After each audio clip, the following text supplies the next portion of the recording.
Friends, നമുക്കിന്ന് രണ്ട് type of bread toast ഉണ്ടാക്കി നോക്കിയാലോ. സ്വീറ്റ് ആൻഡ് സ്പൈസി ആയിട്ടുള്ള രണ്ട് ടൈപ്പ് ബ്രെഡ് ടോസ്റ്റ് ആണ് നമ്മൾ ഇന്ന് തയ്യാറാക്കാൻ ഉദ്ദേശിക്കുന്നത്. അപ്പോൾ എന്റെ വീഡിയോ ആദ്യം കാണുകയാണെങ്കിൽ ഒന്ന് സബ്സ്ക്രൈബ് ചെയ്യുക, അടുത്തുള്ള ബെല്ലൈക്കൺ ക്ലിക്ക് ചെയ്ത് കഴിഞ്ഞാൽ എന്റെ പുതിയ വീഡിയോസ് നിങ്ങൾക്ക് നോട്ടിഫിക്കേഷൻ ആയിട്ട് ലഭിക്കുന്നതായിരിക്കും. അപ്പോൾ നമുക്ക് നേരെ വീഡിയോയിലേക്ക് പോകാം. ബ്രെഡ് ടോസ്റ്റ് തയ്യാറാക്കിയെടുക്കാനായി നമുക്കൊരു 3 മുട്ട ആദ്യമായി എടുക്കാം. നമ്മൾ ഫസ്റ്റ് സ്വീറ്റായിട്ടുള്ള ബ്രെഡ് ടോസ്റ്റാണ് തയ്യാറാക്കി എടുക്കുന്നത്. പിന്നെ നമുക്ക് ആവശ്യമായുള്ളത് തേങ്ങാപ്പാലാണ്. അപ്പോൾ അതൊന്ന് നമുക്ക് റെഡിയാക്കി എടുക്കാം. തേങ്ങാപ്പാൽ ചേർക്കുമ്പോൾ നല്ലൊരു ടേസ്റ്റാണ് നമ്മുടെ ബ്രെഡ് ടോസ്റ്റിന് കിട്ടുന്നത്. ഇനി നമുക്ക് ഈ തേങ്ങാപ്പാൽ മുട്ടയിലേക്ക് ഒഴിച്ചു കൊടുക്കാം. ഇനി നമുക്കിതിലേക്ക് ഏലക്കായ് പൊടിച്ചത് ചേർത്ത് കൊടുക്കാം. ഇനി നമുക്ക് ആവശ്യത്തിന് പഞ്ചസാര കൂടി ആഡ് ചെയ്ത് കൊടുക്കാം. നമ്മളിവിടെ പൊടിച്ചെടുത്ത പഞ്ചസാരയാണ് ഇതിലേക്ക് ആഡ് ചെയ്തിട്ടുള്ളത്. ഇനി നമുക്ക് നന്നായി ഒന്ന് മിക്സ് ചെയ്തെടുക്കാം.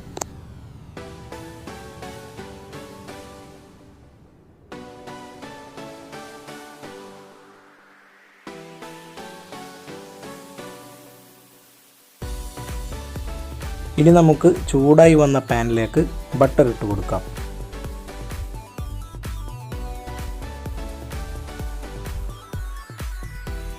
ഇനി നമുക്ക് ബ്രെഡ് നന്നായി ഒന്ന് മിക്സ് ചെയ്ത് പാനിലേക്ക് വെച്ച് കൊടുക്കാം. ലോ ടു മീഡിയം ഫ്ലെയിമിൽ ഇട്ടിട്ട് വേണം നമ്മളിതൊന്ന് തയ്യാറാക്കി എടുക്കാൻ.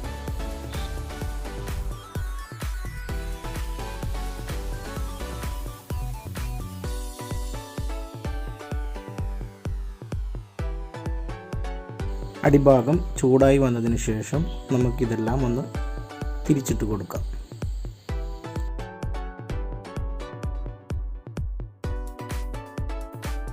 ഈ ഭാഗവും ചൂടായി വന്നിട്ടുണ്ട്.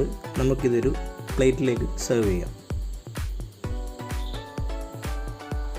അപ്പോൾ നമ്മുടെ സ്വീറ്റ് ആയിട്ടുള്ള ബ്രെഡ് ടോസ്റ്റ് ഇവിടെ തയ്യാറായിട്ടുണ്ട്. ഇനി നമുക്ക് സ്പൈസി ആയിട്ടുള്ള ബ്രെഡ് ടോസ്റ്റ് തയ്യാറാക്കി എടുക്കാം. അതിന് നമ്മൾ 2 മുട്ടയാണ് എടുത്തിരിക്കുന്നത്. നമുക്ക് മുട്ടയിലേക്കുള്ള മിക്സ് തയ്യാറാക്കി എടുക്കാം. അതിന് നമ്മൾ 1/2 മുറി ഉള്ളി, ആവശ്യത്തിന് പച്ചമുളക്, ഇഞ്ചി, മല്ലിച്ചപ്പ്, കരിവേപ്പില. ഇനി നമുക്ക് ഇതെല്ലാം കൂടി ഒന്ന് നന്നായി ഒന്ന് മിക്സ് ചെയ്യാം. ഇതൊക്കെ നന്നായി മിക്സ് ചെയ്ത് വന്നിട്ടുണ്ട്. ഇത് നമുക്കിനി മുട്ടയിലേക്ക് ആഡ് ചെയ്ത് കൊടുക്കാം. ആവശ്യത്തിന് ഉപ്പും അതുപോലെ തന്നെ കുരുമുളക് കൂടി ആഡ് ചെയ്ത് കൊടുത്ത് നന്നായി ഒന്ന് മിക്സ് ചെയ്യാം.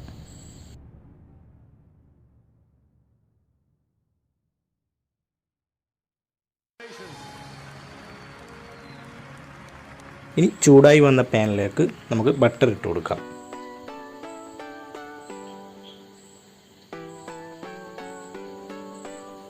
ഇനി നമുക്ക് ഈ ബ്രെഡ് നന്നായി ഒന്ന് മിക്സ് ചെയ്ത് പാനിലേക്ക് വെച്ച് കൊടുക്കാം.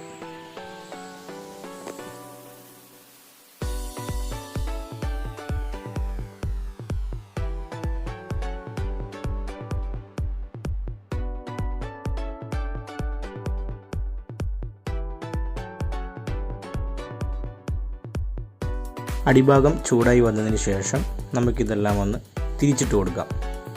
എല്ലാ ഭാഗവും ചൂടായി വന്നിട്ടുണ്ട്. നമുക്കിതൊരു പ്ലേറ്റിലേക്ക് സെർവ് ചെയ്യാം. അപ്പോൾ നമ്മളെ വീഡിയോ ഇഷ്ടമായെങ്കിൽ ഒന്ന് ലൈക്ക് ചെയ്യുക, നിങ്ങളുടെ അഭിപ്രായങ്ങളൊന്ന് കമൻറ്റ് ചെയ്യുക, അതുപോലെ സബ്സ്ക്രൈബ് ചെയ്യാത്തവരുണ്ടെങ്കിൽ ഒന്ന് സബ്സ്ക്രൈബ് ചെയ്യുക. അപ്പോൾ അടുത്ത വീഡിയോയിൽ കാണുന്നവരെ സൈനിങ് ഓഫ്.